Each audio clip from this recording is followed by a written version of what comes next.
All right, we're learning that there are a lot of mid-range phones for a lot of these companies, and LG in particular had the big form factor, small, and then the tiny.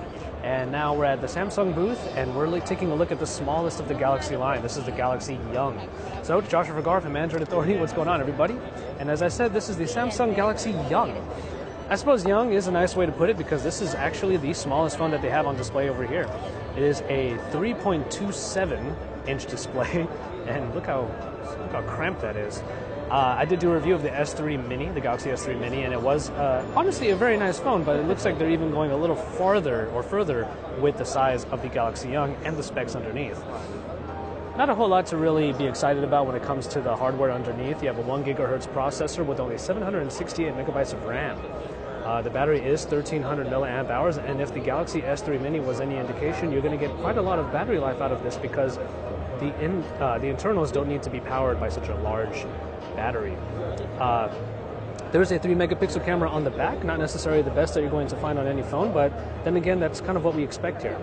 One cool thing about it, though, is that we're seeing that a lot of these mid-range to lower-tier phones have Android 4.1 Jelly Bean on them, which is actually pretty cool. You don't have to settle for an earlier version of Android. You can still get some of the best that Android has to offer in the slightly older, but still new version of Jelly Bean. So that's just the Samsung Galaxy Young. Let me just show you what it looks like in the hand. This is my left hand even, and I have no problems gripping this or even feeling like it's going to be slipping out of my hand. It does still have that pretty trademark Samsung plasticky feel. This silver lining over on the sides. Easy to get to literally any part of the phone just from a neutral grip. So there's really no problem on the handling there. So if tiny phones are kind of your forte, then the Samsung Galaxy Young kind of has what you need. And jump cut to the Samsung Galaxy Fame, which is the very slightly larger version of the Samsung Galaxy Young.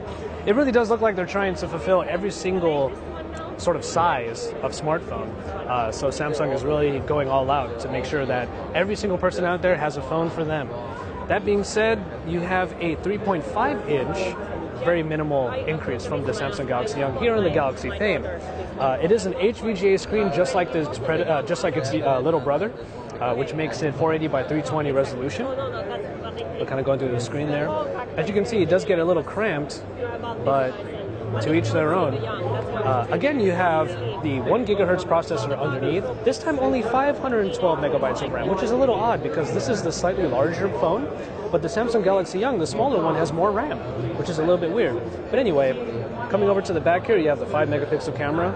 It's a VGA on the VGA camera on the front as well, and a 13 milliamp hour battery inside. So this is a little bit more akin to the this is getting closer and closer to the Samsung Galaxy S3 Mini that we saw a little while back.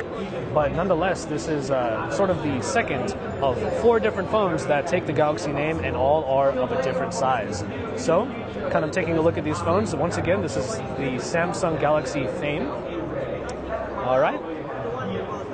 All right, so we're taking a look at these 2 phones, and we're going to move on to the other 2. So stay tuned for more of our coverage from the Mobile World Congress in Barcelona, Spain. It's the final day, so we're trying to get out quite a bit, quite as much as we can on this final day of MWC.